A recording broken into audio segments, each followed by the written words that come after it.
తెలియజేస్తున్నాను. ప్రభునందు ప్రియులారా, పేతురు రాసిన మొదటి పత్రిక 3వ అధ్యాయం 9వ వచనం. దేవుని యొక్క ఉద్దేశం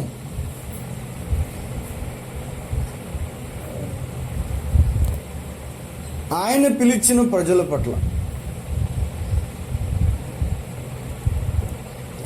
ఏ విషయంలో అంటే ఈ లోకములో వారు ఆశీర్వదింపబడటం అనే విషయంలో ఎటువంటిది అనే విషయం అక్కడ రాయబడింది.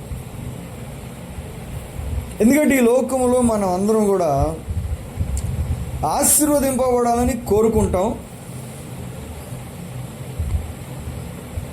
ఆశీర్వాదము మన దగ్గర ఏదైనా ఉంటే అది ఇతరులకు ఇవ్వాలని కూడా ప్రయత్నం చేస్తాం.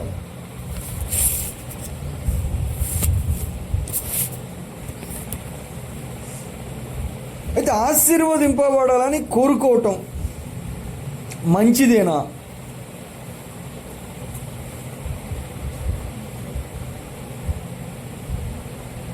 ఇలాగ నేను కోరుకోవచ్చా అనే ఒక సందేహం కొన్నిసార్లు కలగచ్చు.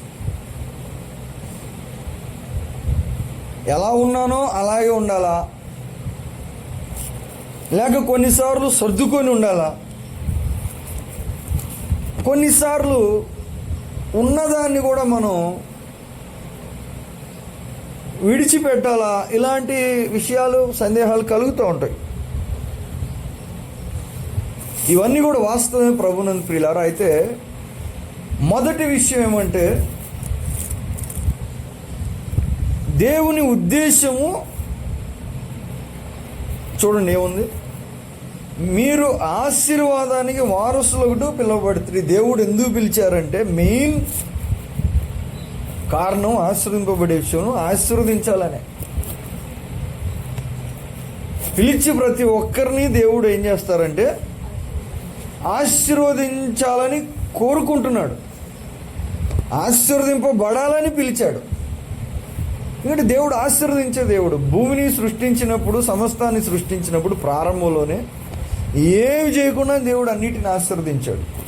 నీటిని, పక్షులను, జంతువులను, భూమిని, సమస్త సృష్టిని ఆయన ఆశీర్వదించారు. ఏం చేయలా. ఎందుకంటే ఆయన ఆశీర్వదించే దేవుడు, ఆశీర్వాదాలు ఇచ్చే దేవుడు. మనుషులు కూడా ఆశీర్వదించాడు. ఏమన్నాడంటే మీరు ఫలించి అభివృద్ధి చెంది భూమిని నిండించి దాన్ని లోబరుచుకునుడే. ఇవన్నీ ఆశీర్వాదాలు. అయితే పాపం వలన మనుషులు మనందరికీ తెలుసు, ఈ ఆశీర్వాదాన్ని మనం ఆపుకుంటాం, ఇలాగ ఆశీర్వాదాన్ని సాతానికి ఇచ్చేస్తాం. మనకేదైతే దేవుడు ఇవ్వాలని కోరుకుంటాడో దాన్ని మనం అనుభవించకుండా కొన్నిసార్లు ఈ పాపం అనే ఒక స్వభావం వలన ఏం జరుగుతుందంటే కొన్నిసార్లు తికమకైపోయి అది జరుగుతుంది వాస్తవం. అయితే ఈరోజు దేవుని వాక్యాన్ని మనం ధ్యానిస్తుంటే దేవుని వాక్యం చెప్తున్న ఆలోచన ఏమంటే, మనం ఆశీర్వాదాన్ని స్వతంత్రించుకోవడానికి దేవుడు పిలిచారంట. ఇది ఎంతో గొప్ప విషయం ప్రభువునందు ప్రియులారా. ఎందుకంటే ఈ లోకంలో అనేక పరిస్థితులు, అనేకమైన స్థితిగతుల్లో, జీవన విధానాల్లో మనం బ్రతుకుతూ ఉంటాం. కొందరు కొన్ని విషయాలు కలిగి ఉండొచ్చు, అనేక మంది అనేక విషయాలు లేకుండా ఉండొచ్చు.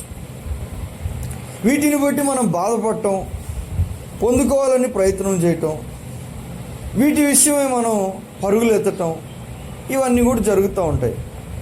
దేవుని వాక్యం చెప్తుంది, ఎవరు ఏ స్థితిలో ఉన్నా, ఎలాంటి కుటుంబంలో, ఎలాంటి పరిస్థితుల్లో, ఎలాంటి ఇరుకు ఇబ్బందుల్లో, లేక ఏ సమృద్ధిలో ఉన్నా కానీ దేవుని చిత్తం ఏమంటే ఆయన దగ్గరికి వచ్చిన తర్వాత వాళ్ళు ఉన్న స్థితి కంటే ఇంకా ఎక్కువ ఆశీర్వాదం పొందటం ఆయన చిత్తం.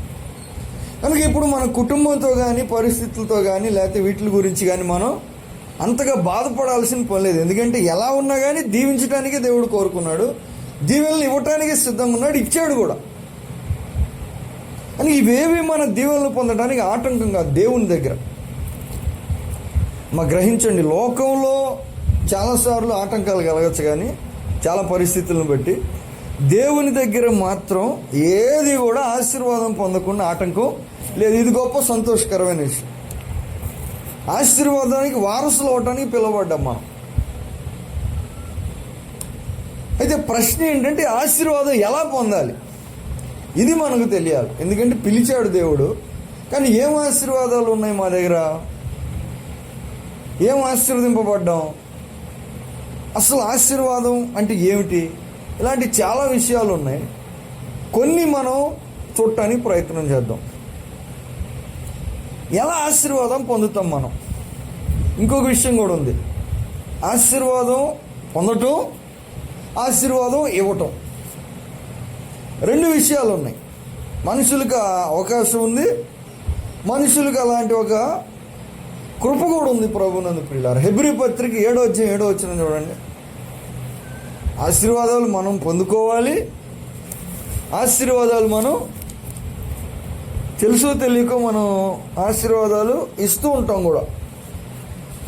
7:7 మనం చూసినట్లయితే హెబ్రీ పత్రికలో ఇలా రాయబడి ఉంది. ఏమనుందంటే, తక్కువ వాడు ఎక్కువ వాని చేత ఆశీర్వదింపబడును అను మాట కేవలము నిరాక్షేపమై ఉన్నది. ఇంకోటి ఆక్షేపణ అంటే అసలు డౌట్ లేని ఒక విషయం ఏంటంటే, ఆశీర్వాదం గురించి మాట్లాడితే ఏమన్నాడు? తక్కువ వాడు ఎక్కువ వాని చేత ఆశీర్వదింపబడును. అంటే ఆశీర్వాదం మనం ఎవరికి ఇవ్వగలం? దానికి ఒక క్రమం ఉంది. ఏమిటి క్రమం అంటే, ఒకటి మన దగ్గర ఆశీర్వాదం ఉండాలి, లేకపోతే ఇవ్వలేం. ఇది మొదటి విషయం. మన దగ్గర ఉండాలి, అది ఉంటేనే ఇవ్వగలం, లేనిది ఇవ్వలేం కదా.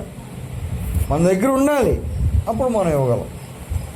రెండవది, మన దగ్గర ఉన్నది ఎవరికైతే మనం ఇవ్వాలనుకుంటున్నామో వాళ్ళకంటే అధికంగా ఉంటేనే ఇవ్వగలం. నువ్వు ఎవరికైతే ఇవ్వాలనుకుంటున్నావో వాళ్ళకంటే నీ దగ్గర ఎక్కువ ఉండాలి, స్థాయి నీకు ఎక్కువ ఉంటేనే నువ్వు ఇవ్వగలవు, లేకపోతే ఇవ్వలేవు. అంటే ఒక క్రమం ఉందన్నమాట. తక్కువ వాడు ఎక్కువ వాడు అంటున్నాడు. అంటే ఆశీర్వాదంలో అందరూ సమానము కాదు.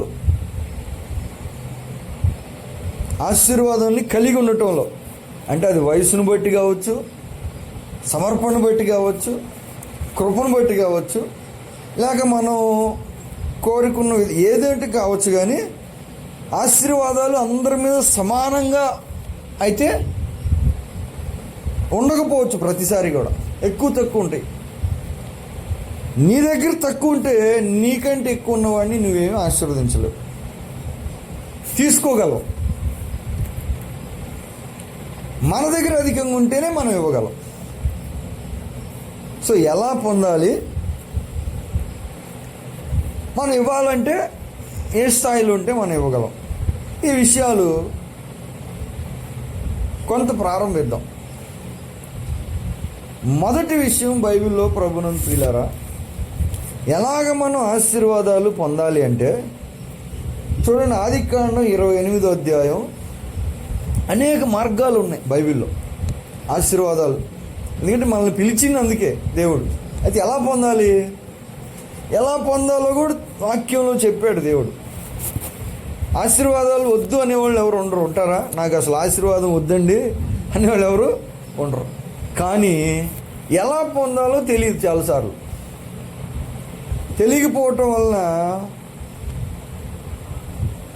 మనం రావాల్సిన వాటిని ఆలస్యంగా చేసుకుంటాం, కొన్నిసార్లు రాకుండా కూడా చేసుకుంటాం, కొన్నిసార్లు ఉన్నాయి కూడా పోగొట్టుకుంటాం. ఆదికాండం 28వ అధ్యాయం 1వ వచనం చూడండి. 1వ వచనం.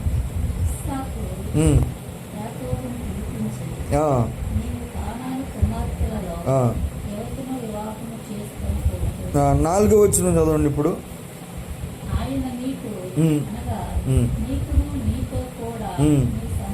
నీకును నీతో కూడా నీ సంతానమునకును అబ్రహామునకు అనుగ్రహించిన ఆశీర్వాదము దయచేయునుగాక అని అతనిని ఎవరెవరిని దీవించారు అంటే, ఇస్సాకు, యాకోబు ఏమవ్వాలి? ఇస్సాక్కి యాకోబుకు మధ్య సంబంధం ఏంటి?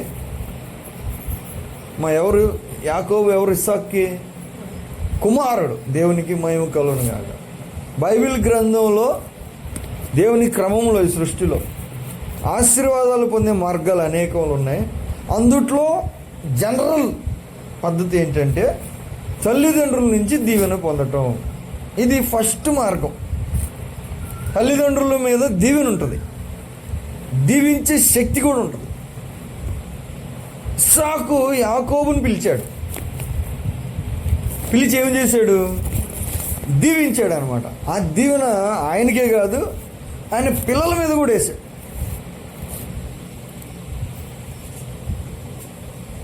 చూడండి, ఆదికాండం 49వ అధ్యాయం 49వ అధ్యాయము 28వ వచనం చదువుకుంది. ఎందుకంటే దీవెనలు ఎలా పొందాలో తెలియాలి. ఇప్పుడు పంట పండించాలంటే దాన్ని ఏం చేస్తే పొలం నాకు పంట ఇస్తుందో నాకు తెలియాలి. లేకపోతే పొలం ఉన్నా పండించడం చేత కాకపోతే నువ్వు పంట తెచ్చుకోలేవు. ప్రయత్నం చేసిన క్రమాన్ని తప్పించావు అనుకోండి, రావాల్సిన పంట రాదు, కొన్నిసార్లు నష్టం కూడా వస్తుంది. కనుక క్రమం 49:28 చూడండి. ఆదికాండం 49:28. 49:28.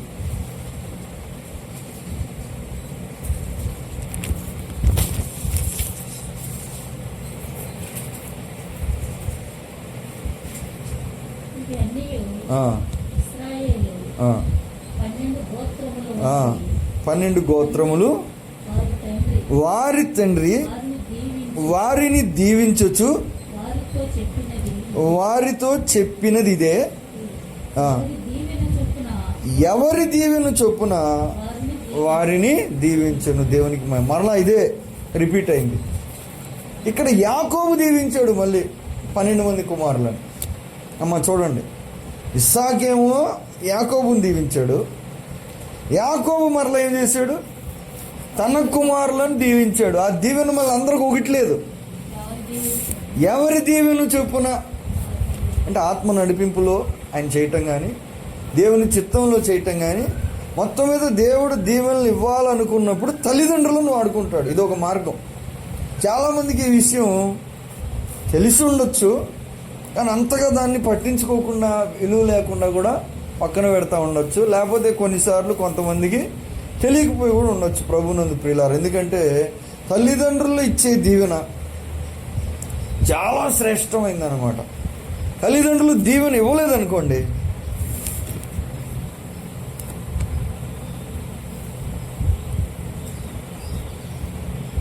అప్పుడు చాలా నష్టపోతాం మనం. ఇది నేర్పించాలి బిడ్డలకి, పిల్లలకి. ఎందుకంటే దేవుని క్రమం ఇది. బైబిల్ అంతా కూడా ఇదే ఉంది. ఎవరిని దీవిస్తారు, ఎవరిని దీవించరు? జనరల్గా ఎవరిని దీవిస్తారు తల్లిదండ్రులు?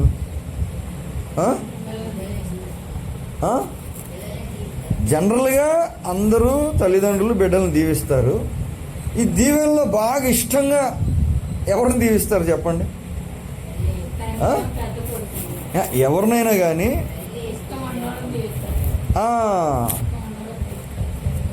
కొన్నిసార్లు వాళ్ళ ప్రవర్తన బట్టి ఏం జరుగుతుందంటే,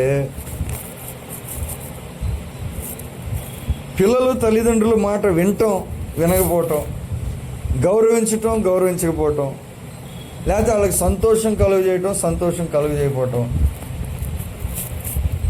వాళ్ళ ప్రవర్తన బట్టి కొన్నిసార్లు ఏం జరుగుతుందంటే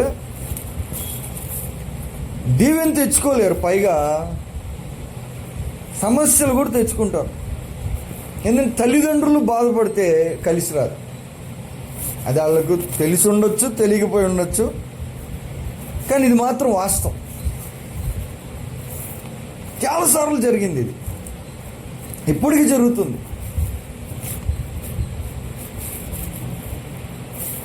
ఒక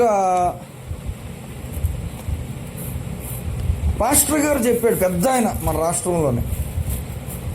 వాళ్ళ అన్నగారు వాళ్ళ నాన్నగారితో తగాదాడి వివాహం వద్దన్నది చేసుకున్నాడంట.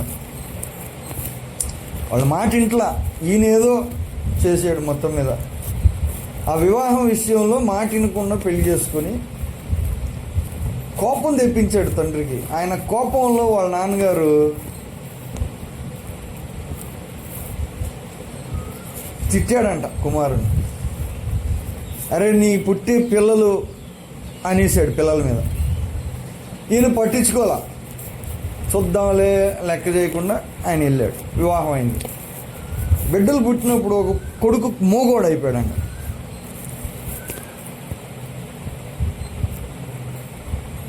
అమ్మ అర్థమవుతుందా మీకు? బాధపడ్డాడు తండ్రి. ఆ బాధ కలుగు చేసిన కారణం వలన ఆ బాధ చాలాసార్లు చాలా రకాలుగా జరిగింది. ఇది ఒక సమస్య, ఇది అనవసరమైన సమస్య. ఇప్పుడు వాళ్ళ నాన్నగారు ఎవరైతే ఆ మాట అన్నాడో ఆయన మళ్ళా మనవడికి మాట, ఆయన అనుకోలేదు ఇలా జరుగుతుందని, కోపంలో అన్నాడు. మనస్ఫూర్తిగా కోరుకొని అనలా, కానీ కోపంలో అన్నాడు ఆ టైంలో. అది కొన్ని సంవత్సరాల తర్వాత మనవడికి మూగోడు అయిపోయాడు. ఇప్పుడు మనవడికి మాట రావాలని తాతగారు మౌన వ్రతం పాటిస్తున్నాడంట. ఇప్పుడు ఈయన మూగోడుగా ఉండి ఆడికి మాట రావని ట్రై చేసాడు, కానీ అది ఒక అనవసరమైన సమస్య.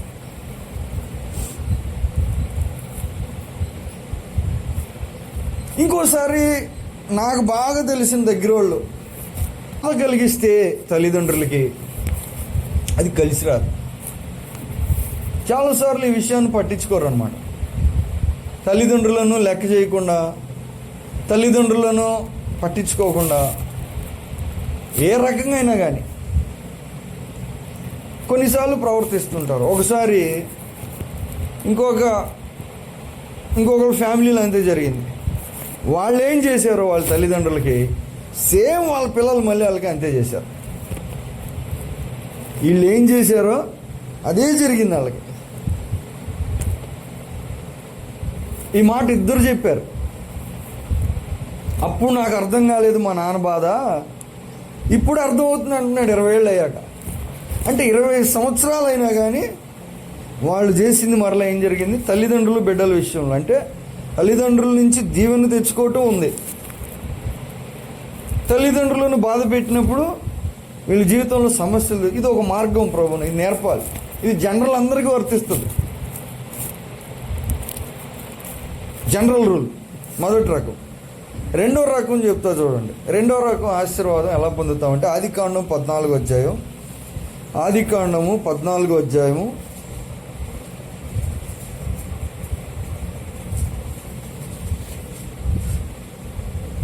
18-19 వచనాలు. 14వ అధ్యాయము 18-19 వచనాలు.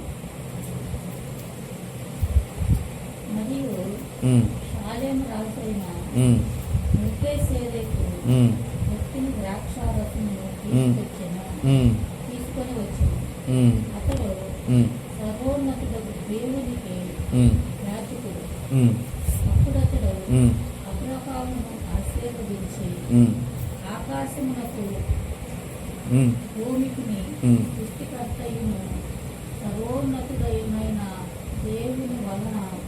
దేవుని వలన అబ్రహాము ఆశీర్వదింపబడును గాక అని ఆశీర్వదించినట్టు ఇక్కడ అబ్రహామును ఒక ఆయన ఆశీర్వదించినట్టు చూస్తాం. మా అబ్రహాము భూమికే విశ్వాసులకు తండ్రి, పితరుడు ఒకడు. దేవునితో డైరెక్ట్గా మాట్లాడతాడు దేవునితో ఆయన కొన్నిసార్లు ప్రార్థనలో వాదించి నిలబెట్టినట్టు కూడా కనపడుతుంది. దేవుడు చాలాసార్లు దర్శించాడు అబ్రహాం. వ్యక్తిగతంగా మామూలు వ్యక్తిగా చాలా ఉన్నతమైన వ్యక్తి. అంత గొప్పవాడిని కూడా దేవుడు దీవించాడు అబ్రహాంని. ఆ దీవింపబడిన వ్యక్తిని ఇంకొక ఆయన దీవిస్తున్నాడు. ఈయనెవరంటే మెల్కీసెదెకు. ఏముంది? మెల్కీసెదెకు సర్వోన్నతుడైన దేవునికి యాజకుడు అన్నమాట.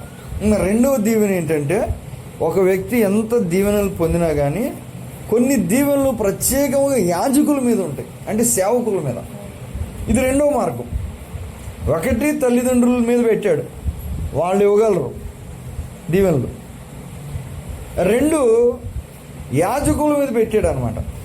అబ్రహాం ఎంతో దీవింపబడ్డాడు, కానీ యాజకుడు ఏ దీవెన అయితే ఇవ్వగలడో అది ఆయనే ఇవ్వాలి, డైరెక్ట్గా తెచ్చుకోలేడు దేవుని దగ్గర నుంచి. డైరెక్ట్గా దేవుని నుంచి తెచ్చుకున్నాడు కానీ ఈ దీవెన మాత్రం తెచ్చుకోలేడు. ఎందుకంటే చదివిన తక్కువ వాడు ఎక్కువ అని చేత ఆశ్రయింపబడినాడు. చూడండి, ద్వితీయోపదేశకాండంలో కూడా ఇదే మాట ఉంది. ద్వితీయోపదేశకాండం 10వ అధ్యాయం 8వ వచనం చూడండి. 10:8 ఏముంది? సేమ్ ఇదే మాట రాయబడి ఉంది. ద్వితీయోపదేశకాండము 10వ అధ్యాయము 8వ వచనం. 10:8. నేటి వరకు జరిగినప్పుడు ఉమ్, యెహోవా నిబంధనను ఉమ్, ఉమ్, యెహోవా సన్నిధిని నిలుచుకుని ఉమ్. ఆయనను సేవించి ఆ.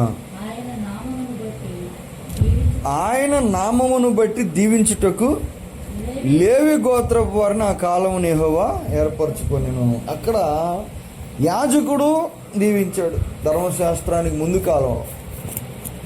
ఇక్కడ ధర్మశాస్త్ర కాలంలో కూడా ఏమని చెప్తున్నాడంటే, యెహోవాను సేవించుటకు, మందస్సాన్ని మోయుటకు, ఆయన సన్నిధిలో నిలుచుటకు, ఆయన నామమున ప్రజలను దీవించుటకు కొంతమందిని పెట్టాడు. వాళ్ళ ఉద్యోగం ఏదన్నమాట. దేవునికి మహిమ కలుగును కాక. అర్థం చేసుకోండి, వాళ్ళ ఉద్యోగమే అది. ఏది?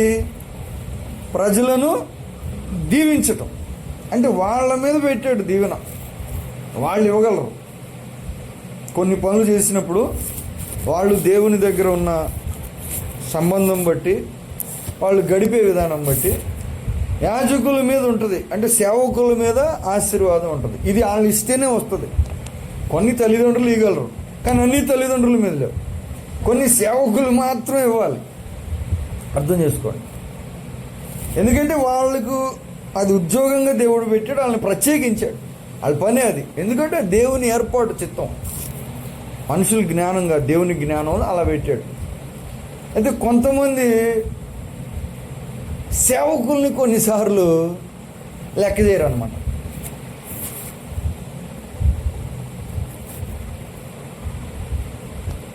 బాగా తెలిసిన ఒక వ్యక్తి సాక్ష్యం చెప్పాడు. ఏం చెప్పాడంటే, ఓ రోజు వివాహం చేయడానికి పాస్టర్ గారు లేటుగా వచ్చాడంట. పెళ్లి చేయాలి. మాస్టర్ గారు ఏదో కారణం లేటుగా వచ్చాడు. లేటుగా వచ్చినప్పుడు ఈ పెళ్లి పెద్దలు వీళ్ళంతా ఉంటారు కదా, వీళ్ళు పెళ్ళి అంటే ఎంతో టెన్షన్, అనేక వందల మంది అటేపు ఇటేపు వచ్చి భోజనాలని వెళ్ళాలని ఎంతో పని ఉంటుంది, భారం. అవన్నీ జరగాలంటే ఇప్పుడు ఇది ఎప్పటికప్పుడు అయిపోతే ఈ ఒక్క ఆయన లేట్ రావటం వల్ల వాళ్ళకి కోపం వచ్చి ఆ పాస్టర్ గారిని తన్నాడంట. ఒక ఆయన తన్నాడు కోపంతో, కోపం అణుచుకోలేక. ఆ దెబ్బ మామూలు తగలలేదండి. అర్థం చేసుకోండి. అంటే కొన్ని సేవకుల మీద ఉంటాయి దీవెనలు. అది దేవుని ఏర్పాటు. వాళ్ళ పనే ఇవ్వటం. యేసుప్రభు వారు కూడా ఏం చెప్పాడంటే, ఏదైనా ఒక ఇంటికి వెళ్ళినప్పుడు ఆ ఇంటికి సమాధానం కలగాలని ప్రకటించమన్నాడు. అందుకే మేము ఏ ఇంటికి వెళ్ళినా, ఏ మనిషి దగ్గరికి వెళ్ళినా పెడతాం దీవెన. ఇది చెప్పాడు. ఇంటికి సమాధానం కలుగునే కానీ ప్రకటించాను అన్నాడు. అయితే సమాధానం ఉంటుందా లేదా అన్నది మాత్రం మా చేతుల్లో లేదు. ఎందుకంటే అర్హత కలిగిన వాళ్ళు ఎవరైనా ఉంటే వాళ్ళ మీదకి దీవెన వెళ్తుందంట. ఆ ఇంటి మీదకి, లేకపోతే ఇంట్లో ఎవరైనా ఒక మనిషి మీదకి వాళ్ళు పెట్టుకోగలిగిన వాళ్ళు ఎవరైనా ఉంటే దీవెన పెట్టుకోవటానికి తగిన వాళ్ళు ఎవరైనా ఇంట్లో ఉంటే వాళ్ళ మీదకి వెళ్తుందంట. లేకపోతే మళ్ళీ మా దీవెన మాకు వస్తుంది అన్నాడు. నీ సమాధానం మీకు తిరిగి వస్తుంది అన్నాడు. అంటే పెట్టటం, ఇది దేవుని యొక్క రెండవ మార్గం. ప్రభునందు ప్రియులారా, గుర్తించండి. రెండవ మార్గం ఏంటమ్మా?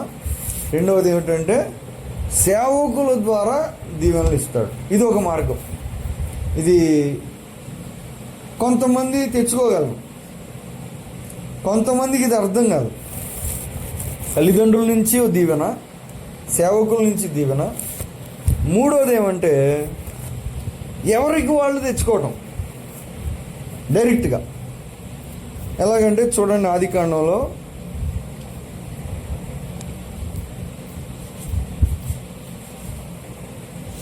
32వ అధ్యాయం. ఆదికాండము 32వ అధ్యాయం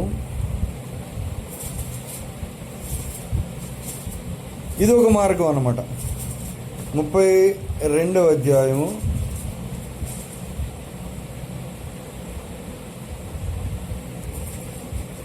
ఒక్క నిమిషం చెప్తా ఉన్నా. ఆదికాండము 32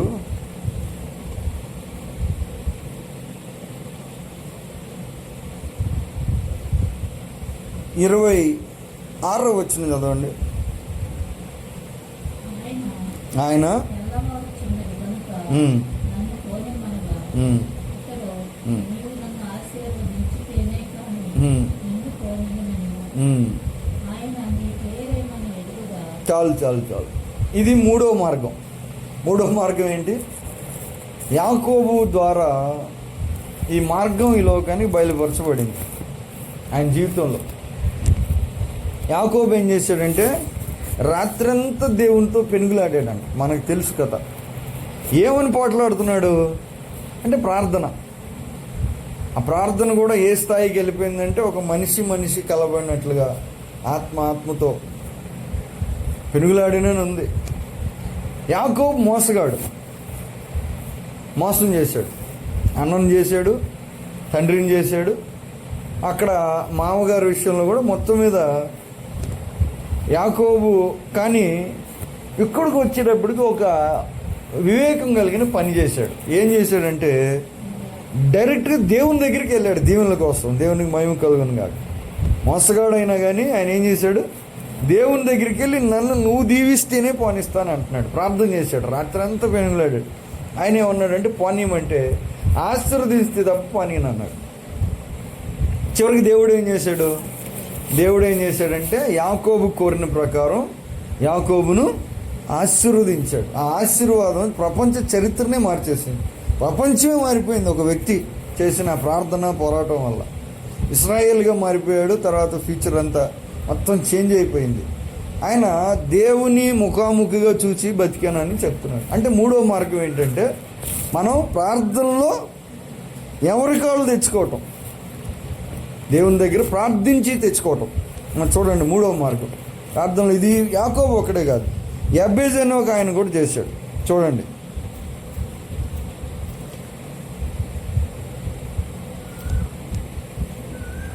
మొదటి దినవృత్తాంతములు 4వ అధ్యాయము, మొదటి దినవృత్తాంతములు 4వ అధ్యాయము 10వ వచనం చూడండి.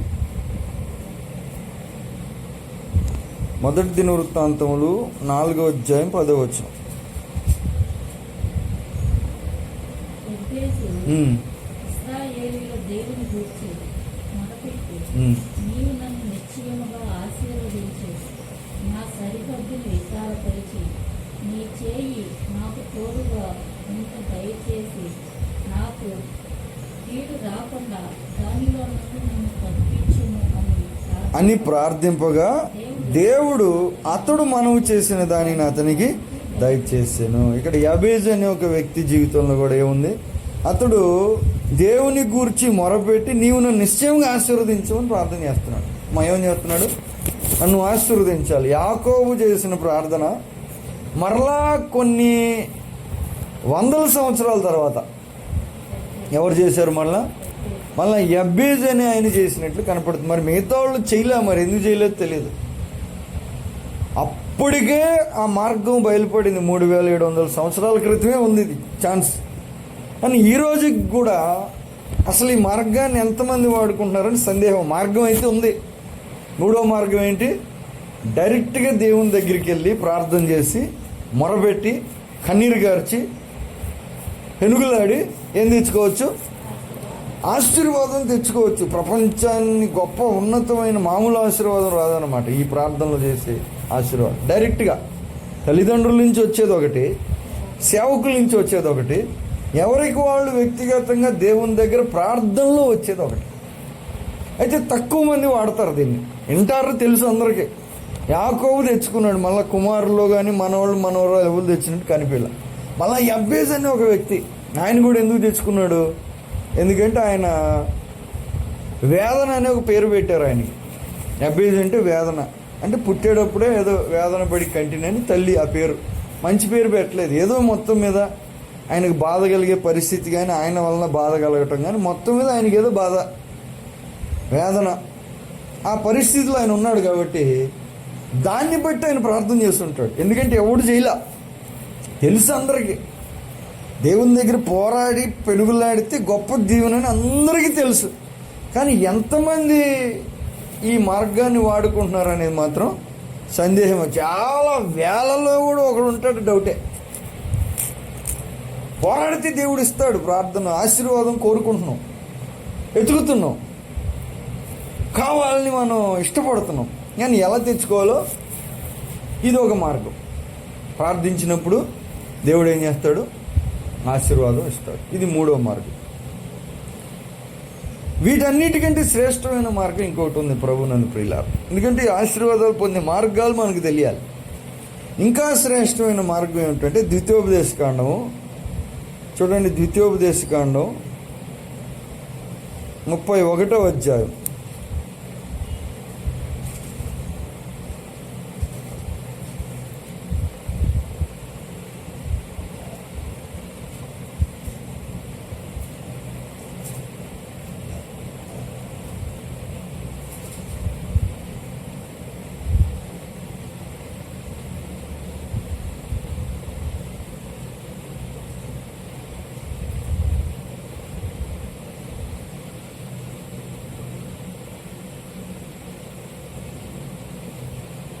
ఇరవై 28వ అధ్యాయం చూడండి. 28వ అధ్యాయం ద్వితీయోపదేశకాండం 28వ అధ్యాయం 1-2 వచనాలు చదవండి.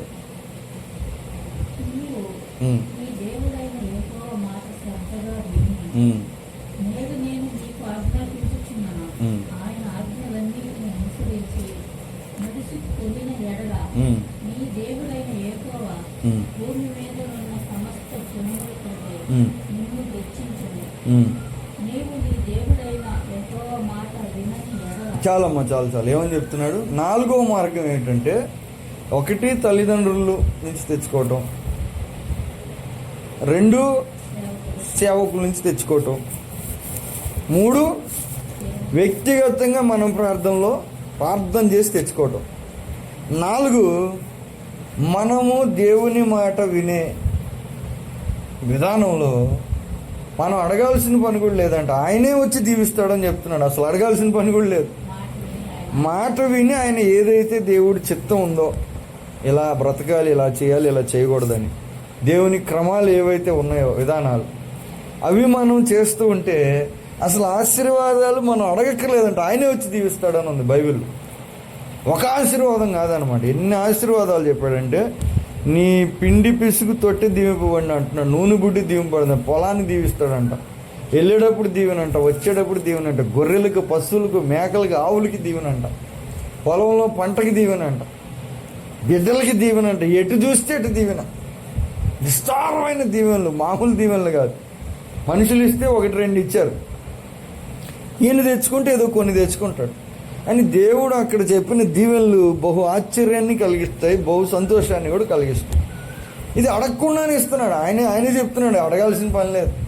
దేవుడు దీవిచ్చే దేవుడు. ఆయన మనసులో ఏముందంటే విస్తారమైన దీవెనలు ఇవన్నీ ఉన్నాయి. అయితే దాన్ని ఎలా తెచ్చుకోవాలి అంటే, దేవుని మాట మనం వింటే, దేవుడు చెప్పినట్టు చేస్తే బహు దీవెనలు వస్తాయి.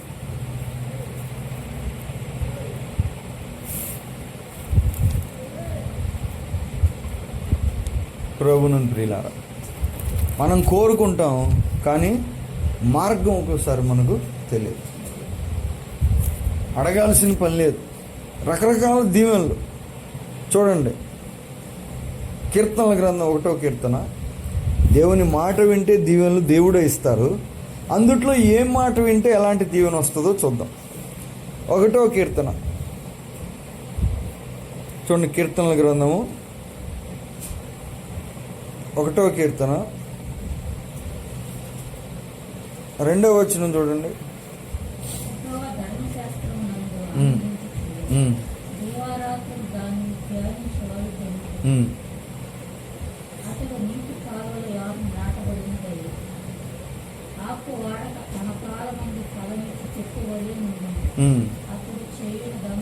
ఇప్పుడు దేవుని మాట విని దీవెనలు పొందే మార్గాల్లో మాట వింటాలో చాలా రకాలైన ఉన్నాయి. ఒక మాట ఏమంటే, యెహోవా ధర్మశాస్త్రమునందు ఆనందించుచు దివారాత్రము దానిని ధ్యానించేవాడు ధన్యుడు. అంటే రాత్రి పగలు కేవలం దేవుని మాటలను చదువుతూ ధ్యానిస్తూ ఉంటే ఏమి ఇచ్చేస్తానంటున్నాడు? ఏం చేయక్కర్లేదంట. దేవుడు మార్గాలు ఏర్పరిచిన మార్గాల్లో, దీవెనలను పొందుకునే మార్గాల్లో ఇది ఒక మార్గం. తేలికైన మార్గాలు ఇవన్నీ. తేలిక మార్గం ఏమిటి?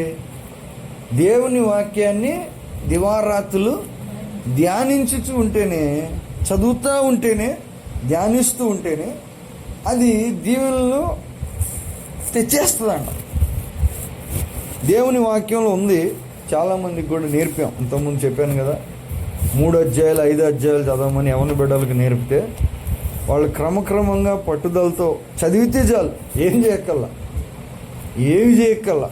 ఊరికే మాట ఒక నిబంధన చేసుకుని దేవుడి మాట కాబట్టి చదివితే మంచిది దేవుని వాక్యం అని వాళ్ళు అర్థం చేసుకొని, ఈ చదివేది అర్థం కాకపోయినా చదువుతూ ఉంటే వాళ్ళలోనికి దేవుడు జ్ఞానము, జ్ఞాపక శక్తి.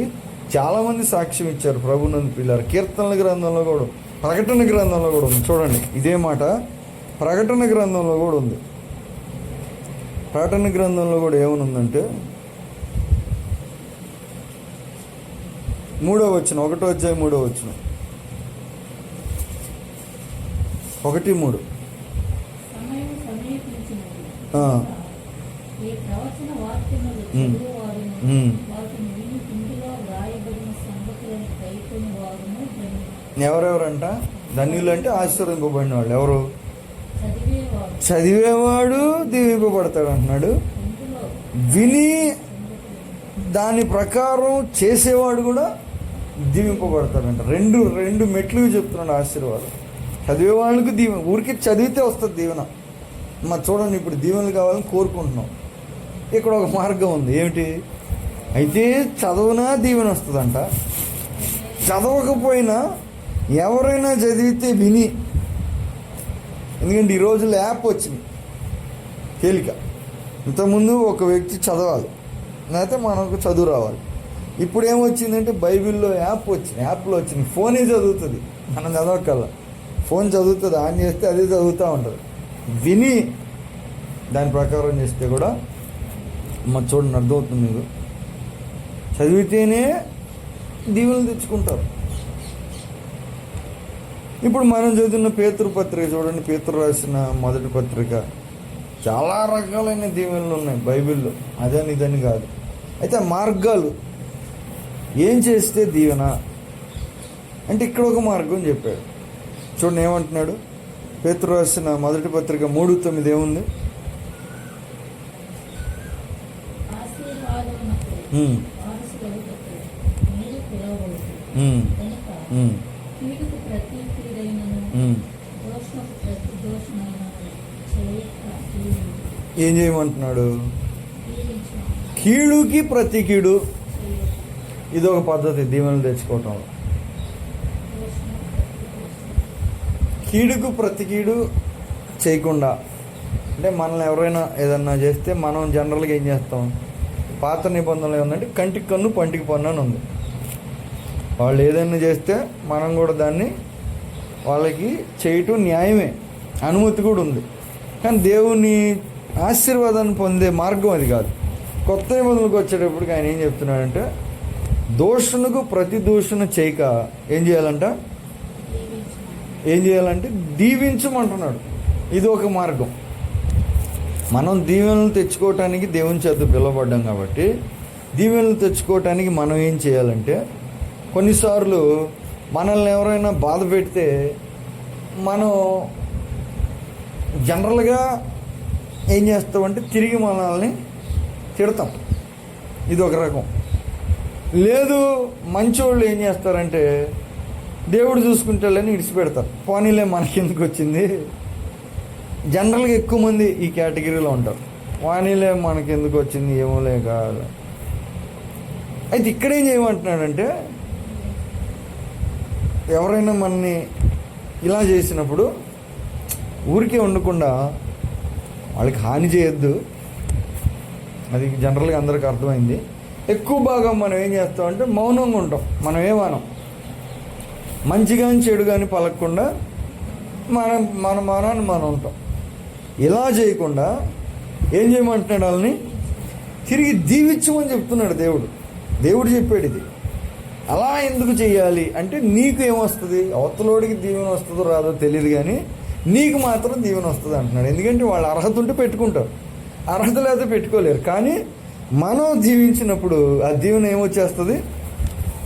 ఆ దీవెన మనకు వచ్చేస్తుంది. అంటే దీవెనలు తెచ్చుకునే మార్గం చెప్తున్నాను. నోటి మాటల ద్వారా జీవం మరణములు నాలుక వశము అని ఉంది. మనం నోటితో దీవెనలు పెట్టచ్చు, శాపాలు కూడా పెట్టచ్చు. ఎందుకంటే ఆ పవర్ ఉంది. మనిషి దేవుని స్వరూపం పోలిక కాబట్టి అలాంటి దేవుడు అవకాశం ఇచ్చాడు. అయితే దీన్ని ఎలా వాడాలో చెప్తున్నాడు. ఎలా వాడుకుంటే దీవెన అంటే, మనం ఏం చేసినా జనాలను దీవిస్తూ ఉన్నాం అనుకోండి, అని ఫలితం ఏం కలుగుతుందంటే, ఎవరు మనల్ని ఎంత బాధ పెట్టినా, ఎవరు మనల్ని ఎంత కీడు చేసినా చివరికి మనకేం వచ్చేస్తుంది? మనకి దీవెన వచ్చేస్తుంది అన్నమాట. వేరే వాళ్ళకి రావచ్చు, రాకపోవచ్చు, మనకు వచ్చేస్తుంది అంట దీవెన. ఇలాగా అర్థమవుతుంది మీకు? అనేకమైన మార్గాలు దేవుడు పెట్టాడు దీవెనలు పొందటానికి ఈ లోకంలో. ఇంకా చాలా ఉన్నాయి.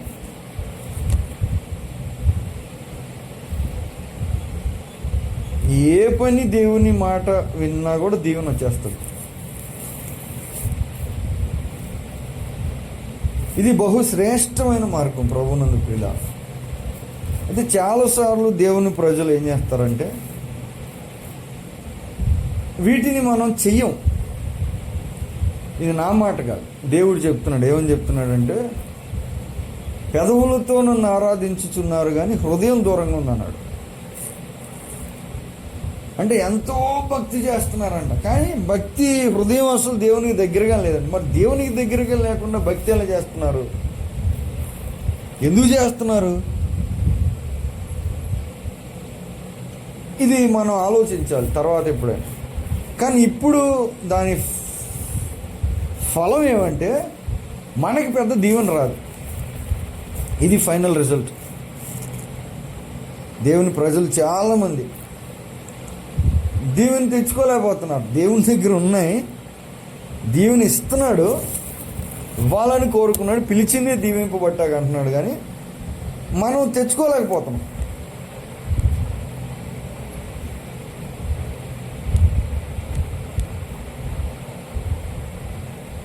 తెచ్చుకున్న ఏదో ఒకటి రెండు తెచ్చుకుంటాం, చిన్న చిన్నవి తెచ్చుకుంటాం. అందరి మీద కొన్ని ఉంటాయి, కానీ పరిపూర్ణమైన పట్టజాలని దీవెనలు. దేవుడు ఏం చెప్పాడు? పట్టజాలని ఆశీర్వాదాలు, పట్టుకోలేనన్ని. అంటే ఎక్కువైపోయి నువ్వేం చేస్తావు అంటే, ఎక్కువైతే మనం ఏం చేస్తాం? ఎక్కువైపోతే ఏం చేస్తాం? మనం ఎక్కువైపోతే ఏం చేస్తాం అంటే, వేరే వాళ్ళకి పంచుతాం. మనం పెట్టుకోగలనని పెట్టుకుంటాం, ఫుల్గా పెట్టుకొని మ్యాక్సిమం పెట్టుకుంటాం. ఇంకా ఎక్కువైపోతే ఏం చేస్తామంటే వేరే వాళ్ళకి కూడా ఇస్తాం అన్నమాట. అలాగా మనం ఉండాలని దేవుడు కోరుకుంటున్నాడు. మనం నిండిపోయి వేరే వాళ్ళకి కూడా దేవునికరంగా, అది దేవుని ప్లాన్, పిలిచిన ఏర్పాటు అది. అయితే ఎలా పొందాలో ఈరోజు మనం తేలిగ్గా 4 రకాలు చూసాం ప్రభునందు ప్రియులారా. ఈ మార్గంలో ఏ మార్గంలో ఆ దీవెన ఉంది. బహుశ్రేష్టమైన మార్గం ఏమిటంటే మాట వింటమే. జనరల్గా మనం ఏం చేస్తామంటే సర్వాంగ హోమాలు అర్పిస్తాం. ఎందుకు సర్వాంగ హోమం అర్పిస్తున్నారు అంటే, మాటింటి ఇష్టం లేక అర్పిస్తారు. ఇది సీక్రెట్ అనమాట. మాటింటూ ఇష్టం లేక ఏం చేస్తారు? చాలా ఎక్కువ. అసలు కారణం ఏంటి? మాట వినటానికి వాళ్ళకి ఇష్టం లేదు. అందుకని చాలా బాగా చేస్తారన్నమాట. ఎవరో కాదు, అందరూ, నేను కూడా చేశాను అలాగా. దేవుడు ఏదైతే చేయమన్నాడో అది చేయటానికి ఇష్టం లేక ఎక్కువ ఉపవాసాలు, ప్రార్థనలు, ఎక్కువ కానుకలు, దాన ధర్మ, ఇవన్నీ అంగీకారమే. కానీ శ్రేష్టమైన ఆశీర్వాదాలు తెచ్చే గొప్పవి మాత్రం మాటింటే వచ్చే ఆశీర్వాదం ఎన్ని చేసినా కూడా రాదనమాట. అది దేవుని ఆలోచన. కనుక ప్రభునందు ప్రియులారా, ఈరోజు తల్లిదండ్రుల మాట వినాలి. ఒకటి, తల్లిదండ్రుల మాట వింటే దీవెన. అమ్మ చూడండి ఎవరు వచ్చారు.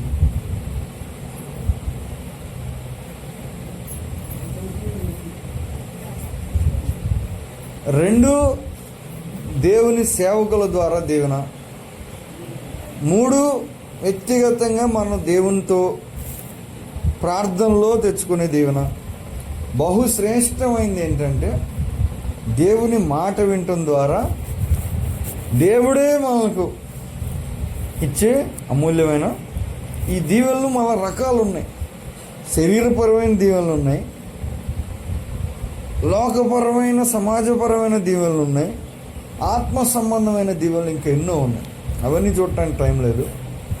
కానీ ఏ దీవెనలు వచ్చినా కానీ ఈ మార్గాల్లో దేవుడు ఇచ్చాడు ఛాన్స్. చాలా వరకు మనం పోగొట్టుకొని ఉంటాం.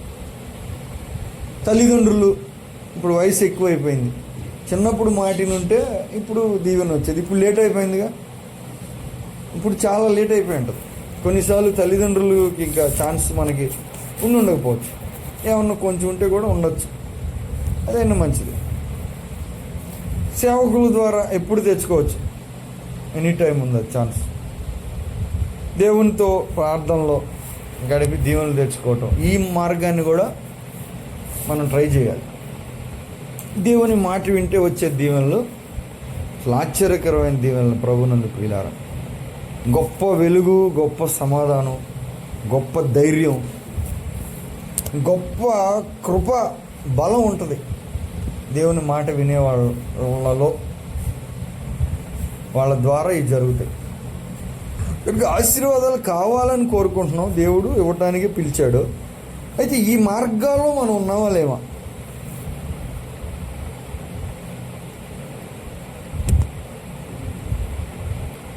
ఒకసారి మనల్ని మనం జ్ఞాపకం చేసుకుందాం. ఒకవేళ తెలియక ఇప్పటిదాకా ఈ మార్గాలను మనం వాడుకోకుండా ఉన్నట్లయితే ఈరోజు మీరు గ్రహించండి. బహుక్షేమము కలిగి ఆయన ప్రజలు సుఖిస్తారు అన్న మాట మనం నెరవేర్చుకోవాలి అంటే ఈ మార్గాలు ఎన్ని చేయగలిగితే అన్ని, కుదిరితే అన్ని మనం దీవెనలు తెచ్చుకోవటానికి వాడుకోవాల్సిందిగా మనవి చేస్తూ చిన్న మాటలు నేను ముగిస్తున్నాను. దేవుడు మనందరినీ కూడా దీవించి ఆశీర్వదించునుగాక. ఆమెను ప్రార్థన చేసుకుందాం. మోకరించగలిగితే మోకరించండి.